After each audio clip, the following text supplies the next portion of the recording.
capítulo 11. E vamos ler a partir do verso de número 12.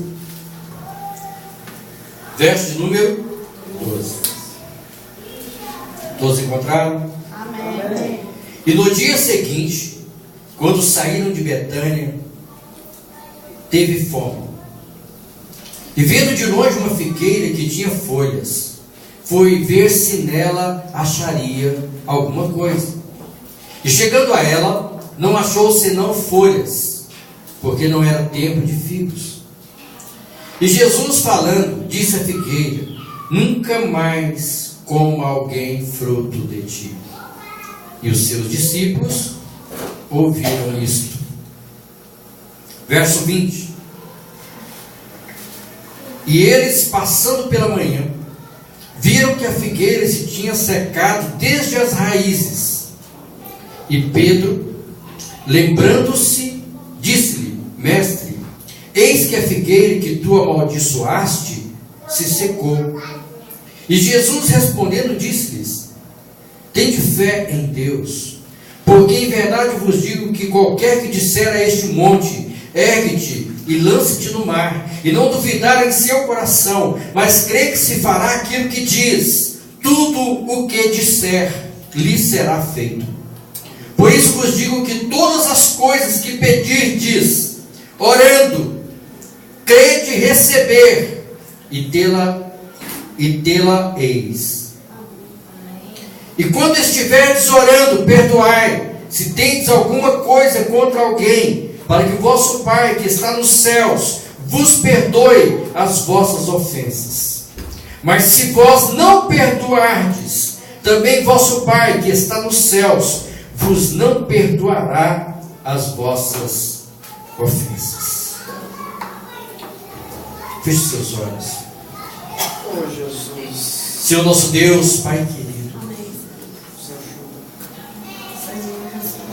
neste momento queremos que o Senhor libere a Tua palavra com unção, com graça sobre nós. Que o Senhor possa, ó Deus, que a Tua palavra possa penetrar no nosso espírito de tal modo, Senhor, que ela venha avivar o nosso espírito, avivar a nossa alma de modo maravilhoso, e que possamos ser, ó Deus, aqueles que têm uma fé grande, uma fé cheia de poder, cheia de graça, para experimentar o sobrenatural em nossas vidas. Te clamamos, Senhor, em nome de Jesus. Amém. Amém e amém, Senhor.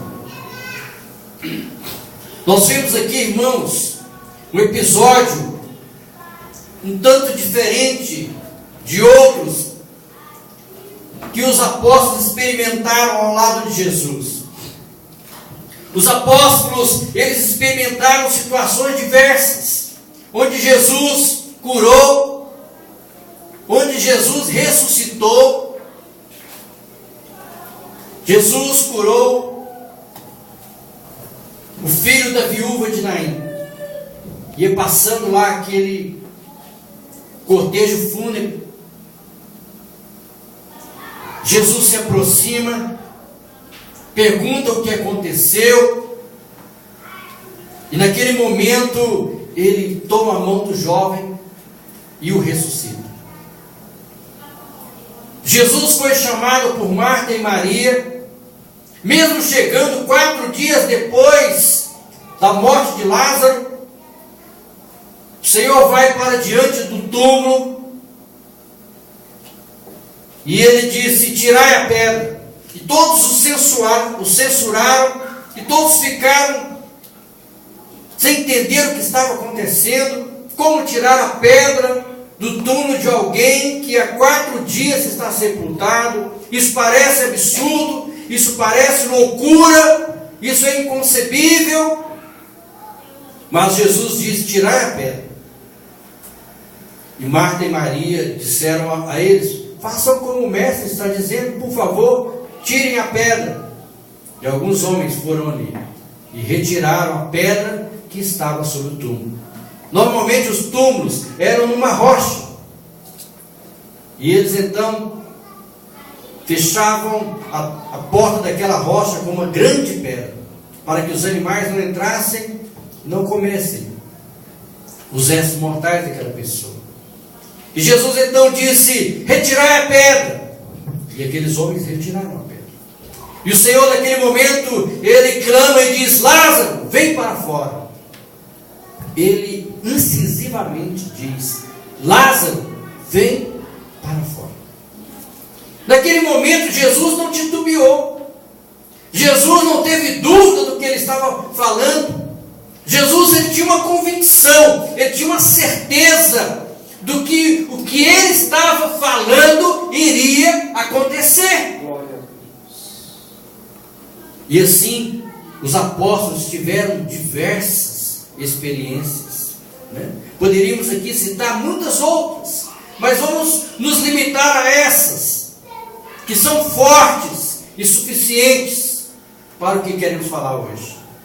Amém? Amém. Então, o nosso Deus, quando Jesus tomou a forma humana, o próprio Deus caminhando nesta terra, ali estava na sua humanidade, na sua divindade, o próprio Deus caminhando nesta terra para se manifestar a nós e para suscitar em nossos corações uma fé viva, uma fé capaz de realizar grandes coisas. Amém?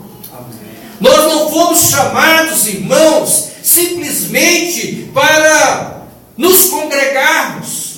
Nós não fomos chamados simplesmente para absorvermos a fé em Cristo Jesus, para ouvirmos essa palavra, guardarmos no coração, e simplesmente isso. Nós somos chamados para sermos pessoas ativas, pessoas determinadas, pessoas que tocam o sobrenatural de Deus.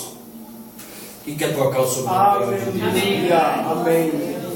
Quando nós não tocamos o sobrenatural de Deus, nós nos tornamos apenas pessoas religiosas.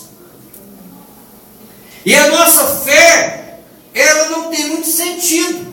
A nossa fé, ela se torna uma fé sem ação, uma fé inativa, uma fé improdutiva, uma fé que não produz frutos, uma fé ineficaz. Já pensou? A pessoa, ela fala que tem Deus, ela fala que ela tem um determinado Deus, e esse Deus não faz nada por ela.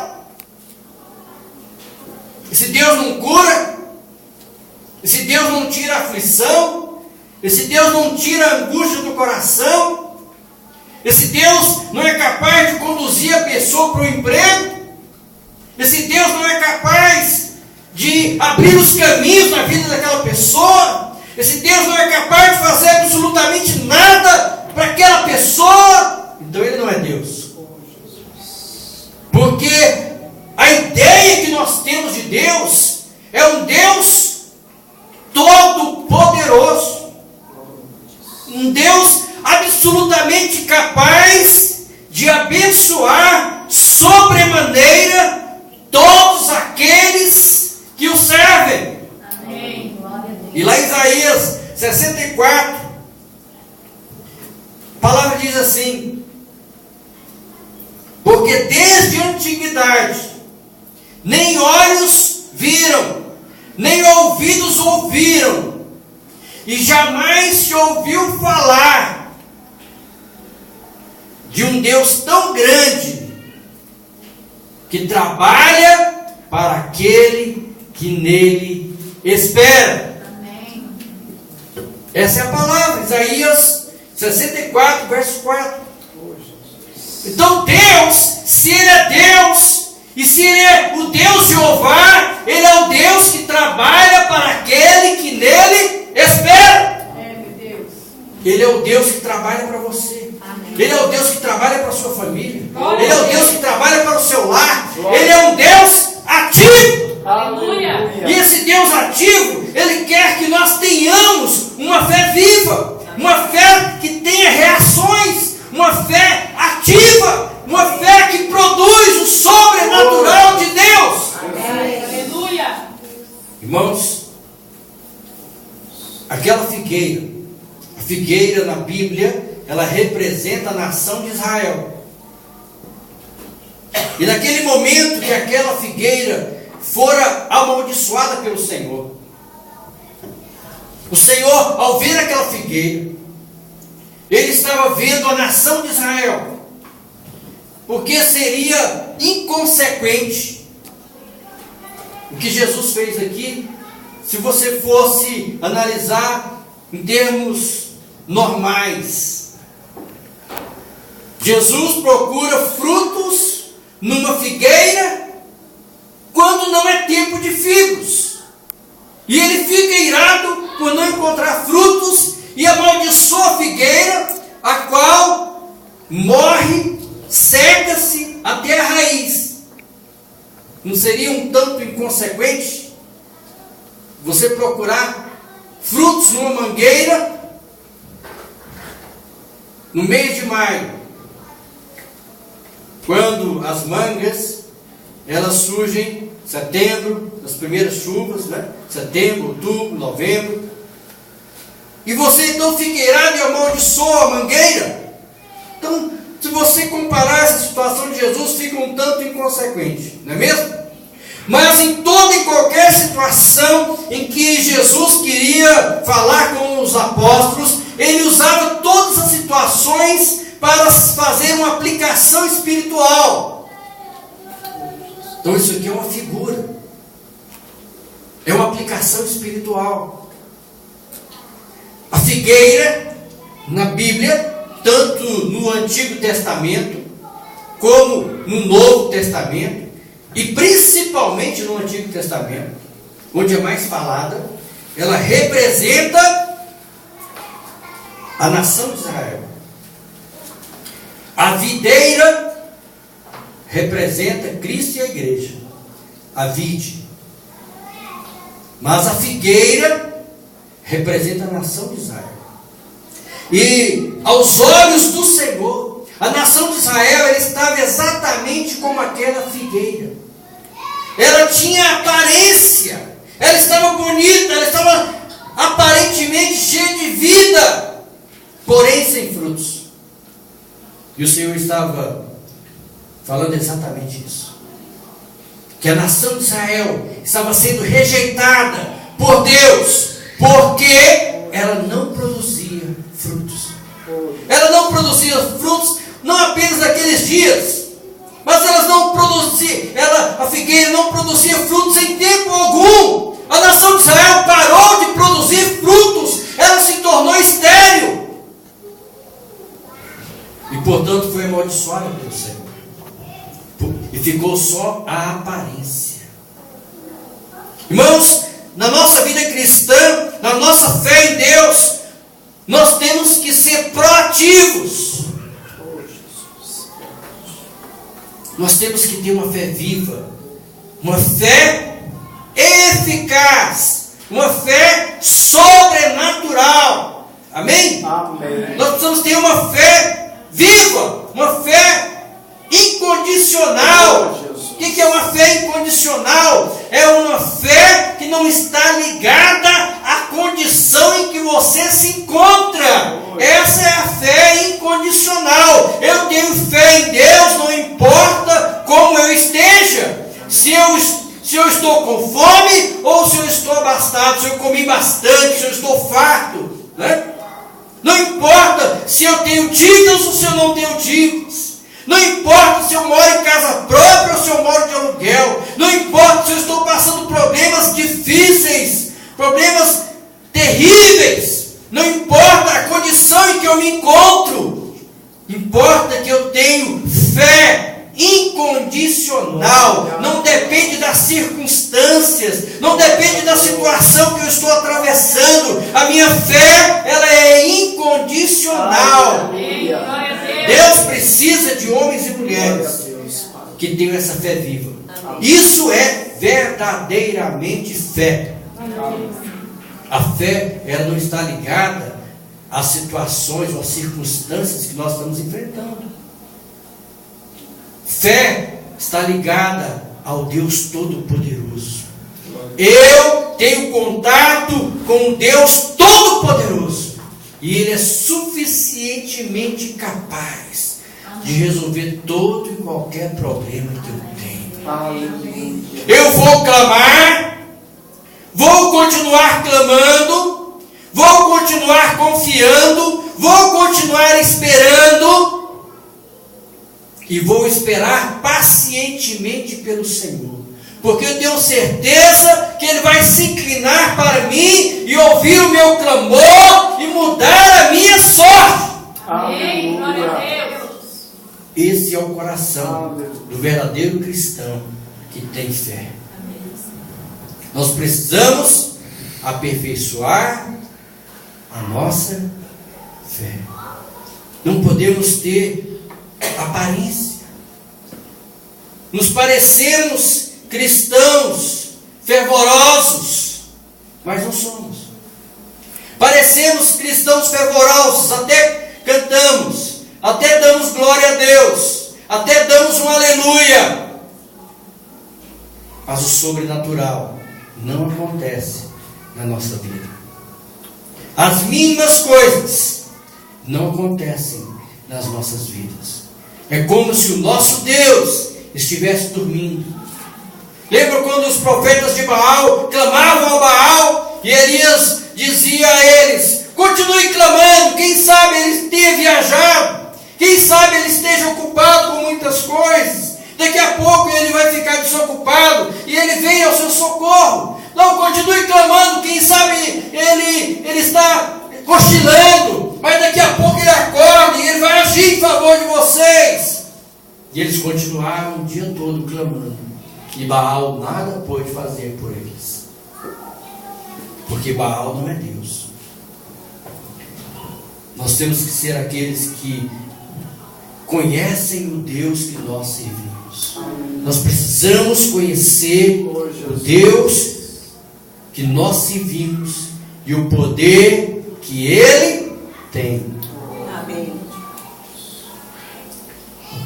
A palavra diz lá no Antigo Testamento, não me lembro exatamente o texto, parece que em Amós diz assim: o meu povo está sendo destruído porque lhe falta o conhecimento. E Jesus disse no Novo Testamento, nos Evangelhos está escrito: errais por não conhecer as Escrituras e por não experimentardes o poder de Deus. Então, por um lado, nós precisamos conhecer a Escritura, conhecer a palavra, tocar na palavra escrita. E pelo outro lado, nós precisamos experimentar o poder de Deus, provar o poder de Deus em nossas vidas. Essa é a fé viva, essa é a fé ativa. E nós precisamos ser cristãos que têm uma fé viva e uma fé ativa. Amém. Quando nós somos cristãos que têm uma fé viva, uma fé ativa, nós não precisamos correr atrás de bênçãos. Nós não precisamos de correr atrás de pessoas que tenham dons de cura ou de revelação.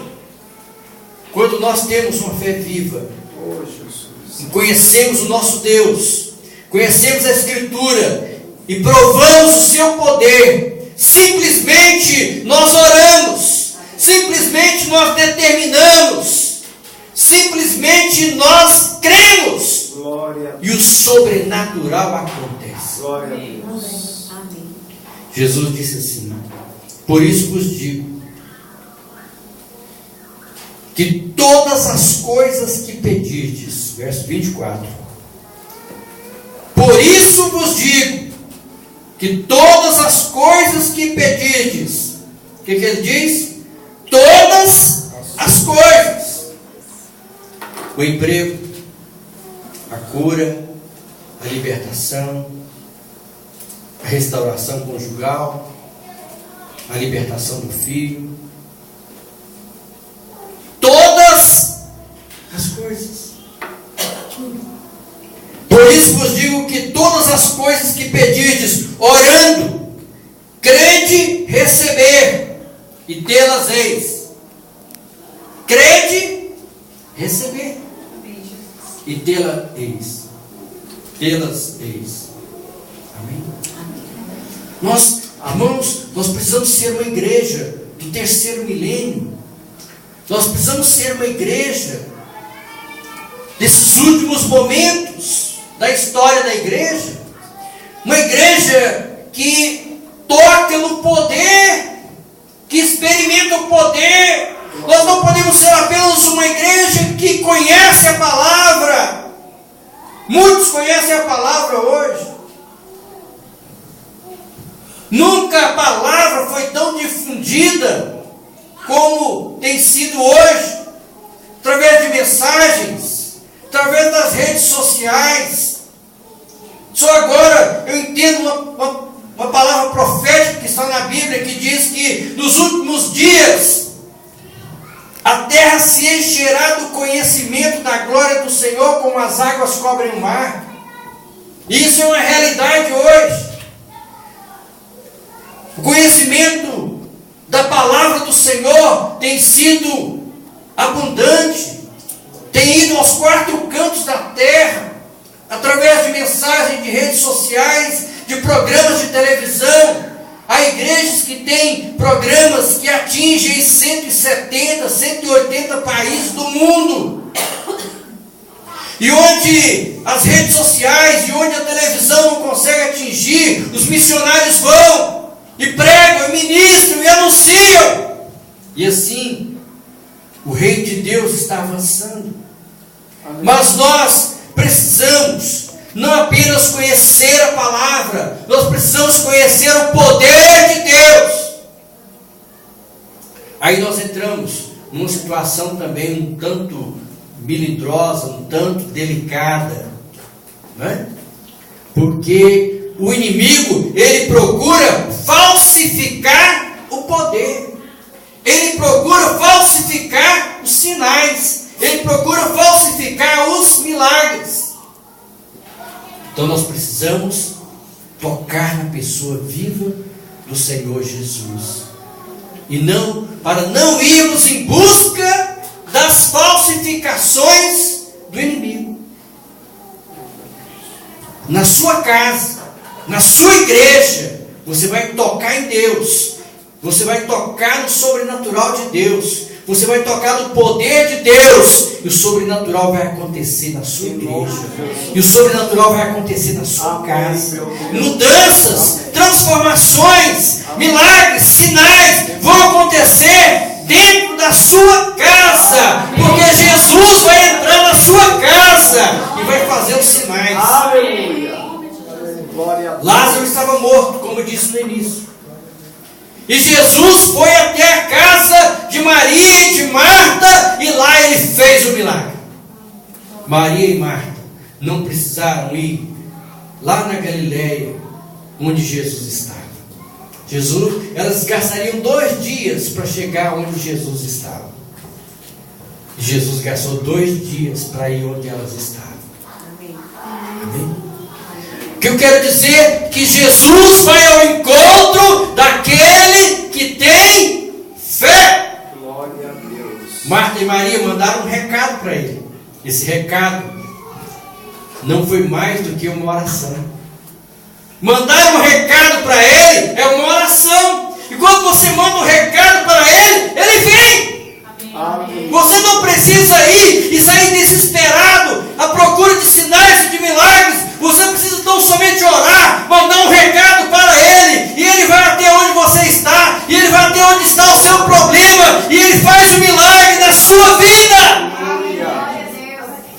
Muitos são confundidos hoje, muitos são enganados hoje, porque eles saem correndo atrás dos milagres, e lá não os encontra, e se os encontra, encontra-os de uma maneira errada. É muito mais fácil esperar que o milagre aconteça dentro da sua casa e realizado pela pessoa certa, pelo Senhor Jesus. Aleluia. É Ele que quer fazer o milagre na sua Glória a casa. Deus. É Ele que quer fazer o milagre na sua vida. Glória a Deus. E Ele quer que você exercite a sua fé. Glória a Deus. Amém? Amém. Ele quer que você exercite a sua fé. Oh, Ele quer que você mande um recado para Ele, crendo oh, Jesus. que Ele vai realizar o sobrenatural na sua vida. Amém?